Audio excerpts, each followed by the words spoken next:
우리 사랑하는 믿음의 형제 자매 여러분, 한 주간도 주 안에서 잘 지냈었습니까? 날씨가 많이 추워졌는데 한국은 눈이 왔다는 소식을 들었습니다. 미국 버지니아도 눈이 왔었는데 오늘 가장 이 겨울 들어서 가장 추운 날인 것 같습니다. 영하 15도, 12도까지 막 떨어지면서 상당히 추운 시간들을 맞이하게 되었습니다. 아무튼 여러분들 이 추운 계절에 영육 간의 강건한 그러한 믿음의 삶이 되기를 진정으로 바랍니다. 이제 우리가 그동안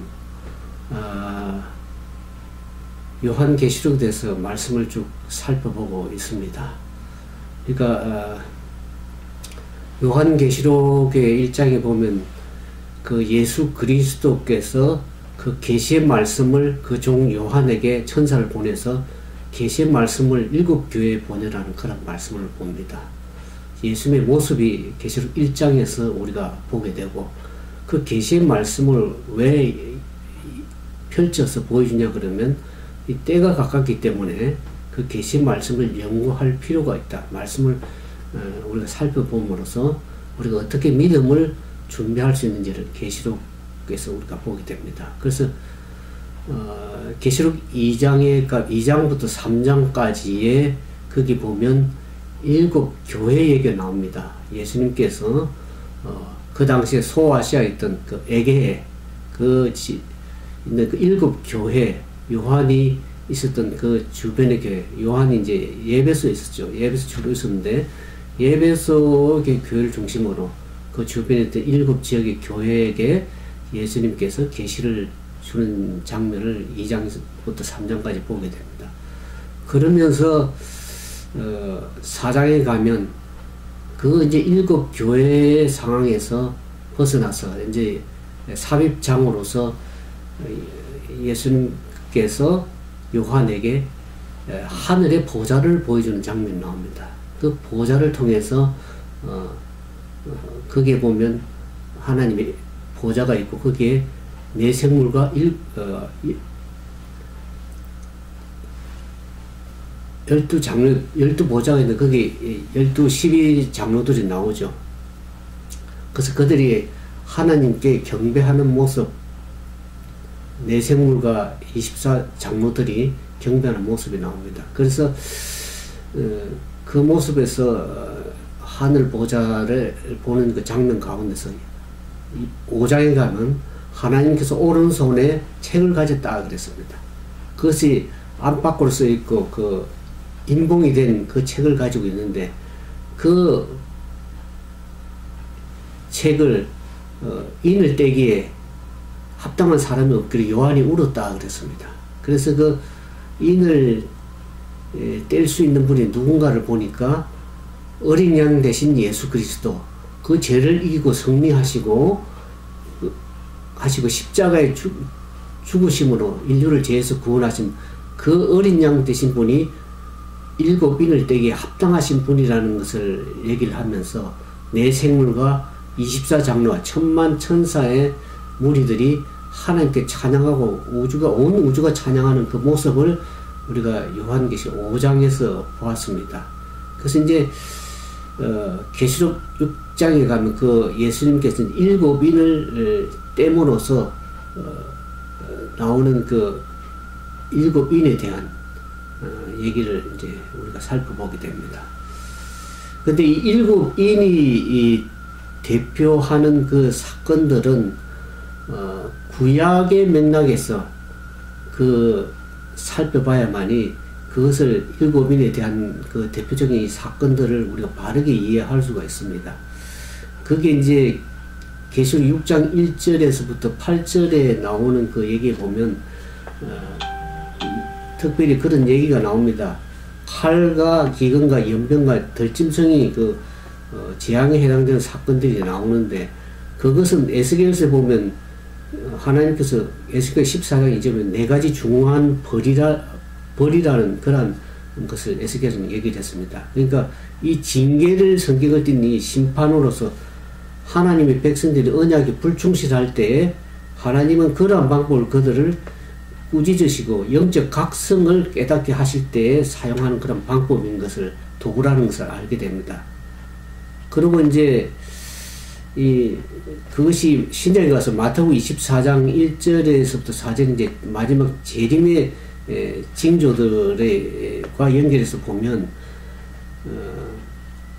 네 명의 그 말탄자, 첫 번째부터 네 번째 인을 띄는 그 네 명의 말탄자들은 어떤 의미가 비슷한 의미로 마태복음 24장과 연결해서 볼 수가 있는데, 그것은 하나님의 백성들이 예수님의 재림을 기다리면서 영적으로 각성된 상태를 유지하도록 하나님께서 사용하시는 도구라는 것을 알게 됩니다.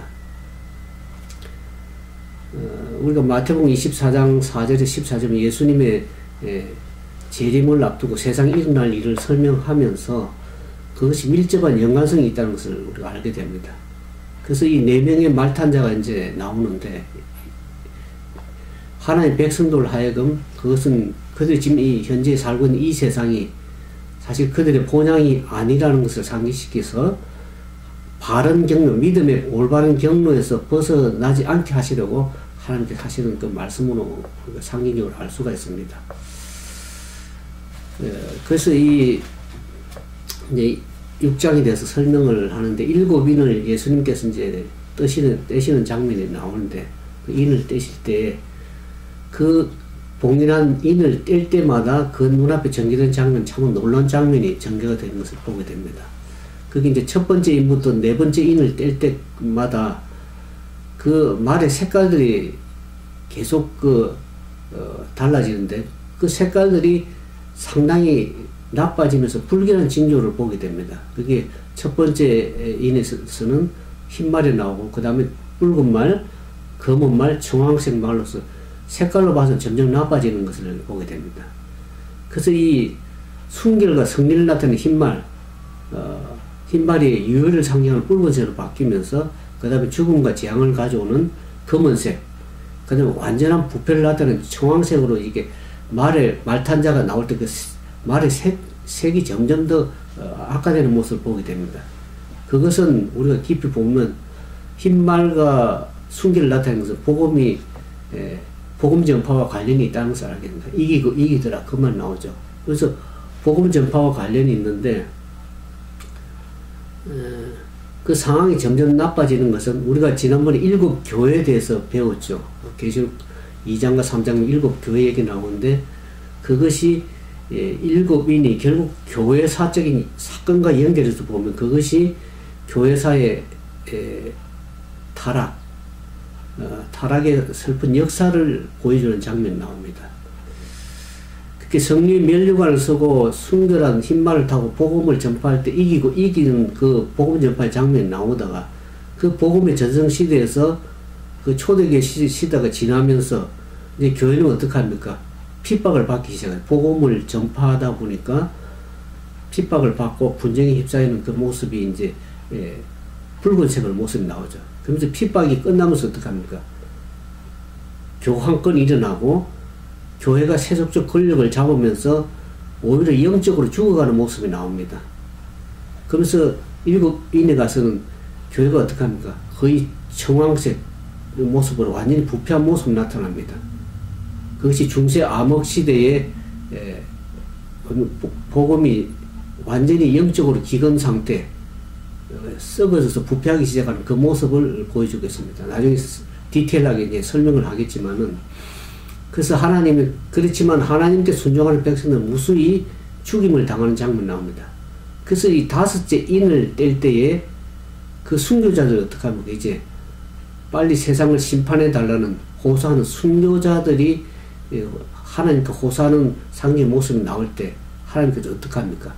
잠시 동안 기다리라고 얘기를 하고 있습니다.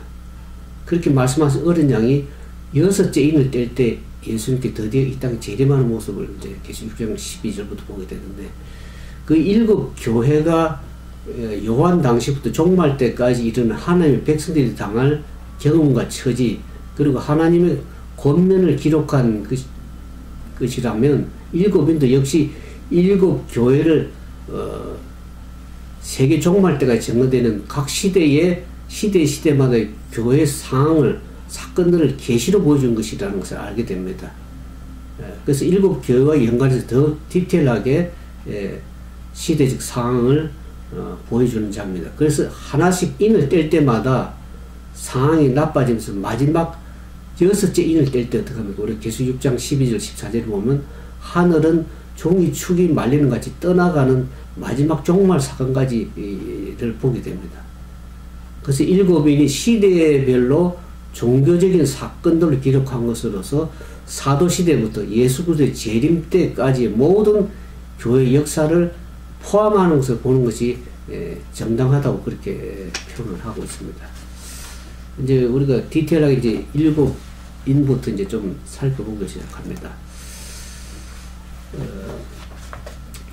일곱 인의 모습이 보면 계시 6장 1절에 내가 보면 어린 양이 일곱 인 중에 하나를 떼시는 그때에 내가 들으니 내 생물 중 하나가 우레와 같은 소리를 말하되 오라 하시고 내가 이에 보니 흰 말이 있는데 그 탄자가 활을 가지고 면류관을 받고 나가서 이기고 또 이기려고 하더라. 그래서 이게 흰 말을 타고 활을 쏘고 면류관을 가지고 나가서 이기더라. 이 말은 예수 그리스도께서 재림할 때 그 승리의 모습으로 오시는 그 상징적인 모습을 좀 우리가 연상을 하게 됩니다.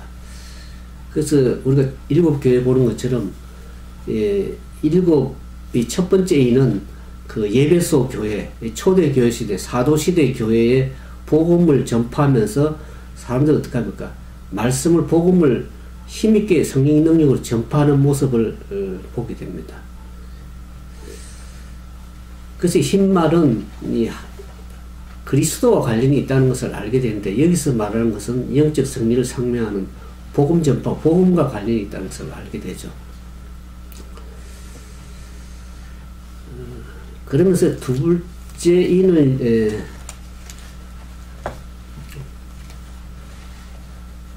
그래서 예언적으로 보면 첫째 인을 묘사하는 이 장면, 우리가 사도행전 복음이 전파될 때 오순절의 역사로 말미암을 때 오순절로 성령이 임할 때 그것은 하늘에서는 어떤 일이 있었냐면 예수님께서 하나님께 보좌를 받아서 하늘에 보좌에 오르는 장면, 그 역사적인 사건이 있을 때 지상에서는 성령이 임하는 역사가 있었습니다.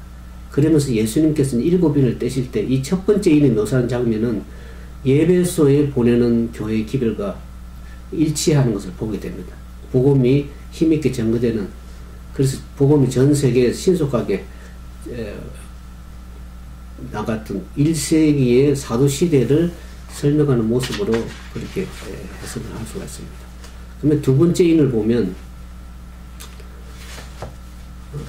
두 번째 인을 뗄 때 둘째 생물이 오라 하시더니 이에 붉은 다른 말이 나오더라. 그 탄자가 허락을 받아 땅에서 화평을 제하여 버리고 서로 죽이고 또 큰 칼을 받더라 그랬습니다. 이건 둘째인 생물이 나오는데 첫 번째 이제 인이 흰색과 순결을 나타내는 흰색의 모습이 있다 그러면 두 번째 인을 뗄 때는 어떤 모습입니까? 거기에는 이 타락과 전쟁과 피해를 암시하는 붉은색 그 말을 타고 나온 모습이 나옵니다. 근데 첫 번째는 이제 그리스도의 능력, 그 복음을 상징하는 것이라고 아까 말씀을 드렸는데 붉은 말을 탄 기사의 정체는 뭔가? 그러면 복음이 이제 신속하게 이렇게 증거가 되니까 어떡합니까? 이제 악의 세력들이 큰 위협을 느끼고 그리스도인들은 이제 핍박하고 박해하기 시작합니다. 그래서 많은 사람 죽이게 되죠. 그래서 둘째 인의 시대는 예언적으로 보면 우리가 일곱 교회 서머나 교회에 해당되는 것은 AD 100년부터 콘스탄틴 황제가 기독교를 공인하려는 그 밀라노 칙령을 내리던 AD 313년에 해당되는 기간입니다. 서머나수에. 일곱 교회를 우리가 지난번에 잘 알아야 일곱인을 알 수 있다고 지금 말씀을 드렸습니다. 이게 연관성이 있는 말입니다. 그래서 이 시대는 우리가 지난번에 일곱 교회 말씀드린 것처럼 교회가 세상과 타협하고 고통을 받던 때고 그러면서 신실한 그리스도인들은 어떻게 합니까? 많은 핍박을 받음으로 인해서 땅에서는 화평이 없었다. 그래서 이게 그 탄자가 허락을 받아 땅에서 화평을 제하여 버리고 그렇습니다. 핍박을 받으니까 화평이 없었습니다. 복음이 전거됨으로 인해서 악의 세력들은 위협을 느끼고 하나님 백성들을 핍박하기 시작해요. 그러니까 땅에서는 화평이 없었다 그랬습니다. 그래서 마태복음 10장 21절에 보면 예수님께 그렇게 말했죠. 내가 이 땅에 화평을 주러 온 줄 생각지 말라. 화평이 아니요 검을 주러 오노라 예수님께서 말씀하시지 않습니까? 그래서 성도들을 죽이는 큰 권세를 붉은만 큰 칼을 받았다 그랬습니다. 그죠? 백성들을 핍박하고 죽이는 그 권세를 받아서 그래서 순교자들 곳곳에 붉은 피가 흐려진 그러한 시대의 모습을 우리가 교회 역사를 통해서 알게 됩니다. 근데 이제 그 말씀을 보면서 화평이 제하여버리고 서로 죽이고 큰 칼을 받았던 시대였지만은 그러나 그 말씀을 통해서 우리가 하나님 백성들이 위로를 받을 수 있는 것은 뭡니까? 그것을 하나님께 주신 것이 아니라 그 하나님께서 허락하셨지만은 그런 하나님의 백성들이 복음으로 인해서 고통당할 때 하나님께서는 그것을 다 기억하고 계신다는 것을 알고 계신다는 것을 우리가 압니다. 그러니까 우리에게는 위로가 되고 소망이 되는 말씀이죠. 그러면서 이 셋째 인을 뗄 때 보면 계시록 6장 5절부터 6절에 보면 셋째 인을 떼실 때 내가 들으니 셋째 생물이 말하되 오라 하시고 내가 보니 검은 말이 나온다. 처음엔 첫째 인이 흰 말, 그 다음에 붉은색, 그 다음에 검은 말. 색깔이 점점 갈수록 어두워지죠. 나빠지죠. 그것은 교회의 영적 상태가 점점 갈수록 쇠퇴되고 타협하고 믿음의 타락을 가져오는 그런 모습을 이 색깔로서 표현을 한 것을 보게 됩니다. 근데 검은 말이 나오는데 그 탄자가 손에 저울을 가졌더라 그랬습니다. 내가 내 생물 사이로 나오는 듯한 음성을 들으니 가로되 한 데나리온의 밀 한 대요 한 데나리온의 보리 석대로다. 감람류와 포도주는 해하지 말라 하더라. 그런 셋째 인을 뗄 때 모습이 나옵니다. 이 검은색이라는 것은 어떤 모습입니까? 죽음과 재앙을 의미하는 그 흰빛과는 정반대 색깔이죠. 첫째 인이 흰빛이 복음의 승리하고 순결을 나타내는 의미라면은 셋째 인의 색깔이 검은색은 결국 그 반대로서 타락과 어둠을 나타내는 걸 얘기를 합니다. 근데 이 검은 말 탄자가 손에 뭘 가졌다 그랬죠? 저울을 가졌다라 그랬습니다. 저울을 가졌는데 저울을 달아보니까 한 데나리온 밀 한 대요 한 데나리온은 보리 석대라. 이 한 데나리온이라는 것은 그 당시에 하루의 품삯을 얘기합니다. 마태복음 20장 2절에 보면 한 데나리온은 하루 노동자의 품삯, 하루의 품삯을 얘기하는데 밀과 보리를 가격을 어떻게 합니까? 밀 한 대 보리 석대로 산다는 것은 결국 아주 그 밀과 보리의 가격이 아주 비싼 것으로서 영적으로 보면 굉장히 극심한 기근을 얘기를 하고 있습니다. 그 당시에 이 보면 영적 기근이 아주 심했던 것을 보게 됩니다. 우리가 복음을 거절하게 되면 영적으로 굉장히 기근을 가져온다고 아모스는 얘기를 하고 있습니다. 아모스 우리가 보면 주 여호와께서 가르쳐 아모스 8장 11절에 보면 주 여호와께서 가르쳐 보라 날이 이를지라 내가 기근을 땅에 보내리니 양식이 없어 주림이 아니고 어떡합니까? 물이 없어 가람이 아니고 여호와의 말씀을 듣지 못한 기근이라. 사람이 이 바다에 저 바다까지 북에서 동까지 비틀거리며 여호와의 말씀을 구하려고 달려 왕래도 얻지 못하리니 그날에 아름다운 처녀와 젊은 남녀가 다 갈아여 피곤하리라. 아모스 8장을. 오늘날 시대에 그 당시도 그런 영적 기근이 있었지만은 오늘날도 어떡합니까? 말씀이 얼마나 널려져 있습니까? 여러분들 인터넷 유튜브라든지 뭐 어디든지 가면 말씀을 들을 수 있지만은 마음이 없으면 마음이 떠나가면 말씀이 아무리 많아도 말씀을 깨닫지만 영적 기근이 들 수밖에 없는 상황이 됩니다. 셋째 인의 시대에 보면 그 일곱 교회 시대를 비교해서 보면 버가모 교회 시대에 해당이 되는 것을 알게 됩니다. 그 시대는 콘스탄틴 황제가 기독교를 승인한 때부터 로마 법안권이 성립된 기원 후 그 530 AD 530까지 시대를 말하는데 이 시대에는 교회가 어떻게 합니까? 자유를 얻었고 교회가 어떻게 하면 권력을 누리고 그렇게 했지만은 어떻게 하면 교회가 결국 순결을 잃는 반면에 비싼 대가를 치렀습니다. 이 콘스탄틴 황제가 기독교를 공인한 것이 그냥 공인한 것이 아닙니다. 그 기독교를 공인함으로 인해서 교회가 권력을 얻고 세력을 얻게 되지만은 결국 이교의 습관들, 관습들이 들어오고 교회가 어떻게 합니까? 타락하는 모습이 되게 됩니다.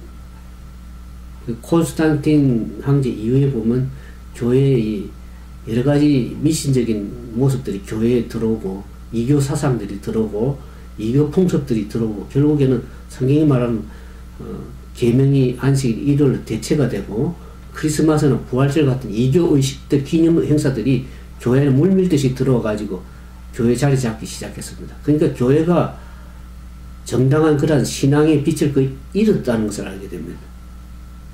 교회가 그 본질적인 모습에서 부패되기 시작한 모습입니다. 그래서 이 시대 성직자들은 어떻게 합니까? 성경 해석과 의식 집행에 그런 이교적 습관이 들어오면서 사람들이 성경 말씀에 접근하기 더 어려워지게 됐습니다. 그래서 이 시대는 말씀의 기근과 영적 기근이 심각한 시대였습니다. 그러나 전혀 희망이 없었던 것은 아니라는 것을 알게 되는 것이 감람류와 포도주를 해치 말라 이 말은 뭐냐면 감람류는 성령의 능력을 얘기를 합니다. 좀 찾아볼까 했어요. 감람류는 감람류와 포도주를 해하지 말라. 셋째인의 그 기근의 재앙으로부터 영향을 받지 않을 것이라고 얘기를 하는 것입니다. 성령을 상징해 감람류. 그리고 새로운 포도즙은 예수 그리스도를 통해서 얻는 구원을 상징한다 그랬습니다. 그래서 이 시대에 말씀이 기근해서 하나님의 말씀이 희귀한 이 시대에도 어떻게 성령은 계속 일하고 계시고 진리를 찾는 모든 자에게는 여전히 구원이 허락된다는 그 모습을 감람류 포도주를 해치 말라고 하는 그런 장면으로 우리가 해석을 할 수가 있습니다.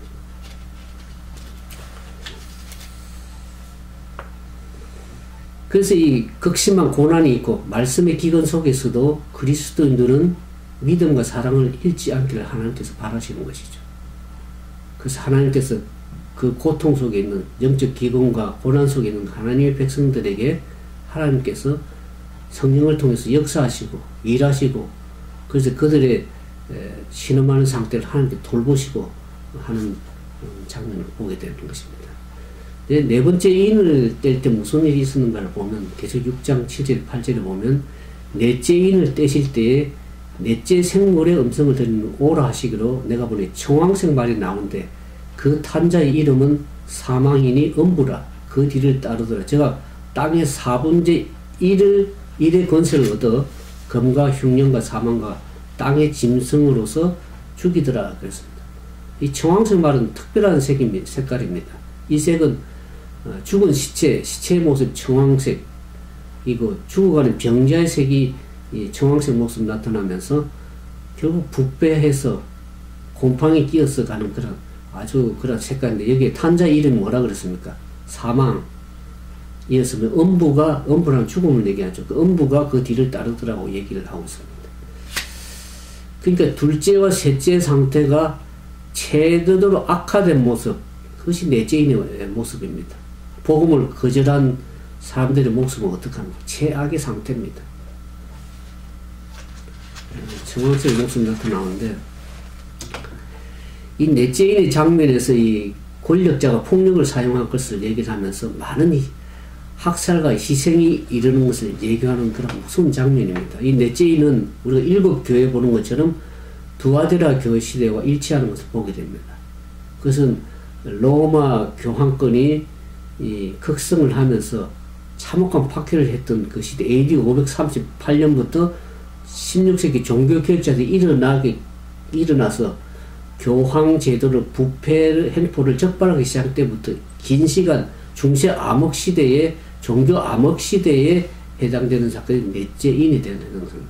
그러니까 그게 그야말로 죽음의 상태, 종교 암흑 시대라는 그 표현처럼 청황색의 빛깔을 가지고 죽은 부패된 그런 모습의 색깔 띤 말로 탄자가 나타나죠. 그래서 이 암흑시대 동안에 로마 교황권으로 말미암아 수많은 사람들이 종교 재판에 회부가 되었으며 많은 사람들이 화영장에 이슬로 사라졌고, 그러면서 교회는 어떻게 하면 계속 타락을 거듭하기 시작했습니다.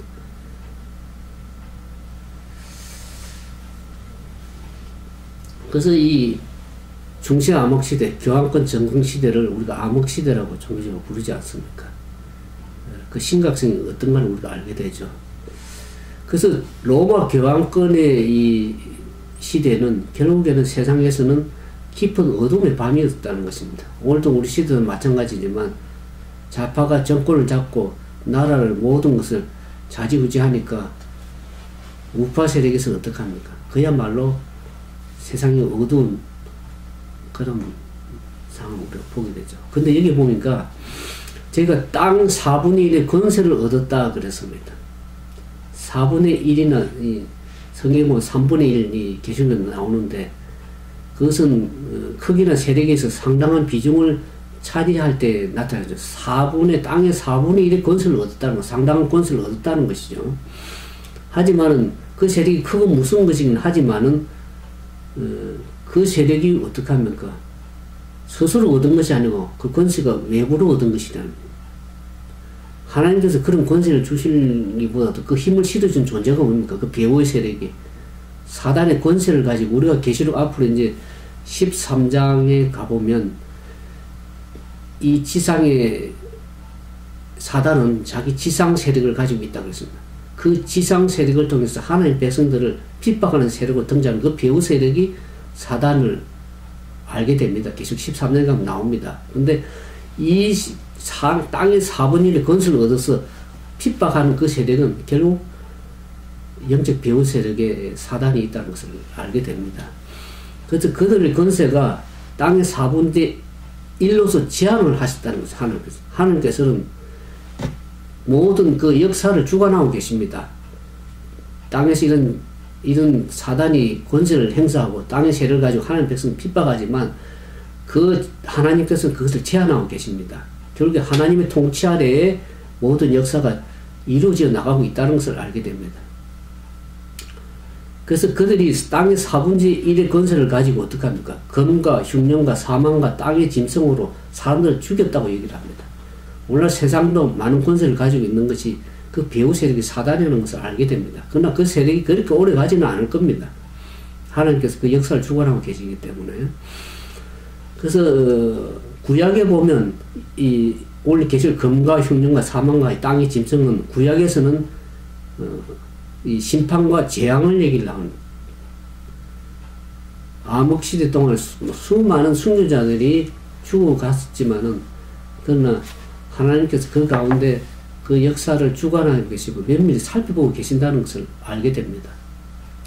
그래서 우리가 다섯째 인을 뗄 때 그런 순교자들이 그런 호소를 합니다. 상징적인 모습을 죽은 자들이 말하는 것이 아니라 상징의 표현입니다. 그게 계시 6장 9절에 보면 다섯째 인을 뗄 때 내가 보니 하나님의 말씀과 저의 가진 정권을 인하여 죽임을 당한 영혼들이 제단 아래에서 큰 소리로 불러 가로되 거룩하시고 참된 대주제여 땅에 거하는 자들 심판하여 우리 피를 신원하여 주지 아니하시기를 어느 때까지 하시는가 하니까 하나님께 그렇게 얘기하죠. 저희에게 흰 두루마리를 주시며 가라사대 아직 잠시 동안 시대 저희 동무 종들과 형제들도 자기처럼 죽임을 받아 그 수가 차기까지 하라, 그렇게 얘기를 하시는 장면이 나옵니다. 제단 안에 순교자들이 어수속히 하나님께서 개입하셔서 그 피를 심판하셔서 자기들의 피를 신원해 달라는 호소의 장면을 하는 것을 보게 되죠. 그럴 때 하나님께서 그 흰 두루마리를 주셨다 그랬습니다. 흰 두루마리는 뭡니까? 순결을 상징하고 의를 상징하죠. 그 의와 부활의 상징이 흰 두루마리를 주시면서 잠시 동안 쉬면서 기다리라고 말씀하십니다.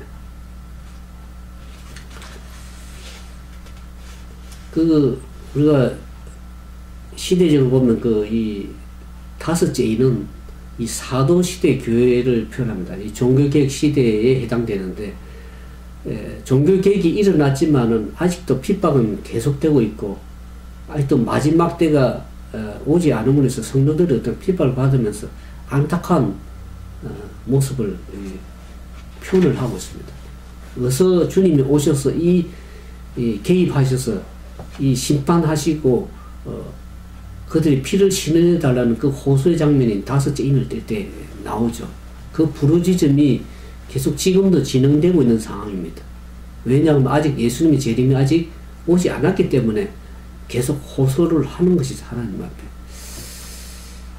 제가 이걸 보면서 우리 시대에도 믿음을 갖지 않은 사람도 그런 생각이 들었습니다. 세상이 너무나 이 어두운 시대처럼 느끼진, 이게 나라냐, 이게 세상이냐, 이렇게 얘기하는 믿지 않은 자들도 그렇게 그들 입에서 나옵니다. 너무나 세상이 혼탁하고 혼란하고 정치적 혼란과 아울러서 나라가 한국에는 미국에는 마찬가지입니다. 지난번 마태복음 24장을 얘기를 하면서 각종 일어나는 일들이 결국 재난의 시작이다 그랬습니다. 세상의 끝은 아직 이르지 않은데 복음이 땅 끝까지 전파가 돼야만이 그제야 끝이 오리라는 그 말씀을 보면서 이 세상에 주님이 오심으로 인해서 종말이 오기를 저도 많이 기대하지만은 많은 사람들이 빨리 어서 주님 오셔서 이 세상을 심판하시고 하는 그런 기도와 호소가 아마 있으리라고 그렇게 생각이 들어집니다. 그러면서 이제 이 마지막 때 보면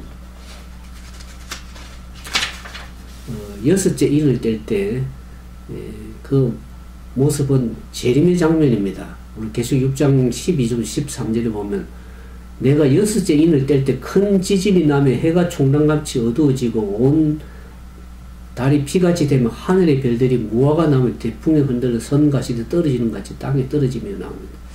6째 인의 시대에 보면 7교회의 모습입니다. 7교회에 보면 필라델피아 교회가 나오고 마지막 시대 교회 라오디아 교회 모습이 나오죠. 그 시대의 모습에 보면 이와 같은 하늘이 흔들리는 무서운 그 천년계의 어떤 이변이 일어나는 장면들이 과거 역사에 있었습니다. 여러분들 혹시나 아실는지는 모르겠지만은 6째 인을 뗄 때 그 해가 총랑같이 어두워지고 달이 빛같이 떨어지고 하늘별이 뭐가 떨어지는 이와 같은 모습이 또 마지막 때 예수님 재림 때 또 그 사건이 재현이 되겠지만 과거 역사에서도 있었습니다. 그 사건이 실제적으로. 언제냐 하면 6째 인 때 역사적 사건이 그 빌라델피아 교회 시대 일치되는 그 큰 지진이 언제 있었냐 그러면 1755년 11월 1일에 스페인의 리스본 지진이 발생해서 6만 명의 사망자는 리스본 대지진이 있었습니다. 해가 어두워지는 사건은 1780년 5월 19일에 미국 동북부에서 해가 어두워지는 암흑일의 사건이 있었습니다.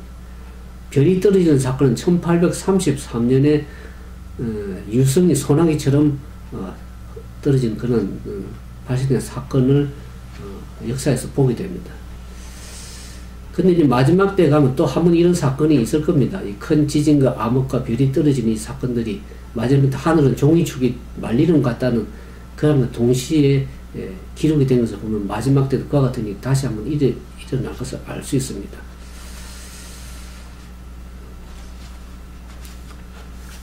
그와 같은 이 사건들을 우리가 좀 역사적으로 좀 여러분들이 이해를 하셔야 됩니다. 그리고 이제 마지막 때 재림의 장면, 그 7째 인을 뗄 때 장면에 계시록 6장에 보면 하늘은 종이축이 말리는 것 같이 떠나가고 각 산과 섬이 제자리에 옮기울 때 사람들이 어떻게 합니까? 땅의 임금들, 왕족들, 장군들, 부자들, 강한 자들, 각종과 자주자가 굴과 산 바위 틈에 숨어서 산과 바위에게 이르되 우리 위에 떨어져 보좌의 아저씨네 낯을서와 어린 양의 진노에서 우리를 가리우라 그랬습니다. 그들의 진노의 큰 날이 이르리니 누가 능히 서리오 그랬어요. 그들의 고백이 그겁니다. 그 예수님의 재림의 장면을 감당을 할 수가 없는 것이죠. 그들의 죄악이 드러나고 예수님의 재림의 모습을 볼 때 죄인들은 바위와 산을 향해서 자기 얼굴을 가리우라 그랬습니다. 도저히 그 장면을 감당을 할 수 없기 때문에 마지막 재림의 장면 때에 엄청난 두려운 장면들은 광경은 사람들 떨게 할 것입니다. 하늘이 종이처럼 말리면서 떠나갈 때에 그것이 엄청난 사람들의 그 두려움 강령의 모습을 보면서 보좌에 앉은 낮에 어린아이 진노에서 우리를 가리우라고 그랬습니다. 진노의 큰 날에 어떻게 우리가 감당하겠는가 얘기를 하고 있습니다. 우리가 그러한 엄숙한 시대에 살고 있습니다. 재림을 목전에 두고 있는 시대에 우리가 살고 있기 때문에 우리가 경각심을 가지고 살아야 되겠죠.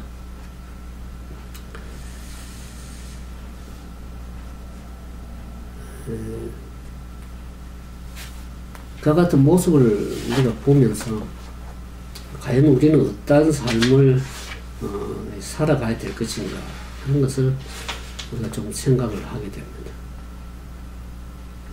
하나님께서는 언젠가는 그 공의로서 심판하실 때가 있을 겁니다. 심판은 왜 중요한가? 심판은 악인들에게는 그게 멸망의 날이고 두려움의 날이지만 구원을 얻는 백성들에게는 심판은 반드시 필요한 것이죠. 그 좋은 일입니다. 우리가 축구에서 심판에서 보는 것처럼 상대방의 잘못을 향하고 그런데 페널티도 안 주고 심판하지 아니하면 심판자가 없으면 그것은 공정한 경기가 될 수가 없는 것이죠. 악은 분명히 처단이 돼야 되고 죄가 분명히 드러나야 되고 그래서 하나님께서 왜 아직도 참으시고 계시는가 하면 죄가 완전히 악이 드러나야 됩니다. 우리가 문재인 정부가 어떤 세대인가를 사람들 의심했지만 그것이 완전히 드러나야 됩니다. 죄가 드러나야만이 심판을 할 수가 있는 것입니다. 그런 것처럼 세상 일들도 그 죄가 악이 찰 때까지 하나님께서 참고 계시는 것입니다. 하나님께서 그걸 용납하시는 것이 아니라 그 죄가 완전히 드러나면 하나님께서 심판하실 것입니다. 그래서 공의가 집행될 때 그 악인들의 모습을 우리가 계시록에 보게 됩니다. 그러면서 진노의 큰 날이 이르렀으니 누가 능히 서리오 그랬습니다. 그에 대한 답이 다음 이제 계시록 7장 4절에 나옵니다. 그 날에 설 수 있는 자들은 하나님의 인을 받은 백성들입니다. 14만 4천인들이 그 날에 설 수 있는 사람들이라는 것을 얘기를 합니다. 제가 이게 페이스북에 14만 4천 선교를 하시는데 좀 왜 제가 14만 4천을 선교를 하는지를 여러분들 나중에 가면 아실 겁니다. 마지막에 설 수 있는 사람들이 그 진노의 그날에 과연 누가 설 것인가 하는 것이죠. 입맞은 백성들 밖에 설 수가 없는 것을 얘기를 하는 것입니다. 그렇게 얘기를 하면서 우리가 지상에 살 때 우리가 계시록의 말씀을 살피면서 때가 가깝기 때문에 이 말씀을 알아야 되고 하나님의 백성들이 진실한 백성들이 결국 하나님께서 그들을 버리지 아니하시고 그들이 비록 순교를 당하고 핍박을 당하고 어려움 당하지만은 그들을 위해서 하나님께서 그들을 함께 하시고 옹호하시고 그들을 위해서 생명의 면역을 준다고 계시는 모습을 계시록을 보기 때문에 그렇습니다. 그러니까 우리가 믿음에서 주님 앞에 계속 붙어서 말씀 가운데 성령의 믿음을 가지고 나갈 때 하나님께서는 그들이 결국 승리를 가져다 주는 모습을 계시록에 결국 승리할 것입니다. 악은 처단되고 심판을 당하고 하나님 백성들이 구원하시는 하나님의 승리의 모습을 우리가 보게 됩니다. 그래서 우리 일곱 교회와 일곱 인의 연기를 보는데 마지막 이제 계속 7장 다음에 가면 14만 4천인들이 입맞는 장면을 이제 보게 됩니다. 그런 우리 입맞는 시대에 우리가 살고 있기 때문에 어떻게 우리가 하나님 백성으로서 온전한 삶을 살아야 될지를 이제 우리가 살펴보게 됩니다. 저를 함께 하신 우리 사랑하는 믿음의 형제 자매님들 감사드립니다. 기도하겠습니다. 사랑과 자비가 많으신 거룩하신 아버지 하나님, 우리가 계시록의 말씀을 살펴보는 것은 때가 가까움을 알기 때문입니다. 때가 가까울 때 예수님께서 요한을 통해서 계시의 말씀을 펼쳐서 보여주실 때 그 장면을 통해서 우리가 어떠한 형편에 처해 있으면 우리가 어떠한 믿음의 삶을 통해서 주님의 재림을 준비하고 예배할지를 계시의 말씀을 통해서 깨닫게 하시니 감사를 드립니다. 우리가 이 땅이 우리의 영원한 본향이 아니고 속히 오실 우리 주님의 재림을 고대하면서 우리가 믿음 가운데 승리하는 믿음을 가지고 주의 말씀을 깨닫고 이해하고 그 말씀대로 순종해 살아가는 하나님의 참된 백성들이 될 수 있도록 은총을 드려주셔서 이 땅에 비록 처하여 참으로 힘든 삶들을 살아가는 주님의 사랑하는 종들이 많습니다. 그 삶 속에 주의 말씀을 통해서 능력 있는 말씀을 통해서 속교실 주님을 소망하는데 바라보고 믿음으로 전진해 나가는 하나님의 남은 백성들 다 될 수 있도록 도와주시옵기만을 우리를 죄 가운데서 구원하신 우리 주님 예수님 이름으로 감사하며 간절히 기도드리옵나이다. 감사합니다. 우리 늘 함께 해주신 우리 장선희 목사님, 그 다음에 우리 또 외국분이 들어오셨네요. 그 다음에 이영희님, 그 다음에 유경희님도 다른 함께 참여하신 우리 사랑하는 믿음의 형제 자매들 진정으로 감사를 드립니다. 오늘 하루도 주 안에서 승리하는 믿음의 삶이 되기를 주님의 이름으로 축원을 드립니다. 감사합니다.